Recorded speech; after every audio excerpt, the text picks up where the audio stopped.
شروع اللہ کا نام لے کر جو بڑا مہربان نہایت رحم والا ہے۔ سورج کی قسم اور اس کی دھوپ کی، اور چاند کی جب وہ اس کے پیچھے چلے، اور دن کی جب وہ اسے روشن کر دے، اور رات کی جب وہ اسے چھپا لے، اور آسمان کی اور اس ذات کی جس نے اسے بنایا، اور زمین کی اور اس ذات کی جس نے اسے پھیلایا،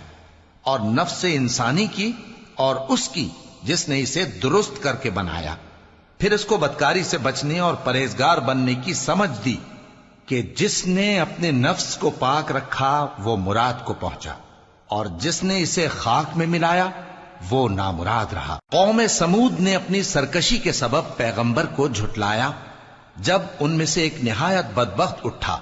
تو اللہ کے پیغمبر صالح نے ان سے کہا کہ اللہ کی اونٹنی اور اس کے پانی پینے کی باری سے خبردار رہو، مگر انہوں نے پیغمبر کو جھٹلایا۔ پھر اونٹنی کو مار ڈالا تو ان کے رب نے ان کے گناہ کے سبب ان کو نیست و نابود کر دیا، پھر سب کو برابر کر دیا، اور اللہ کو ان کے بدلہ لینے کا کچھ بھی ڈر نہیں۔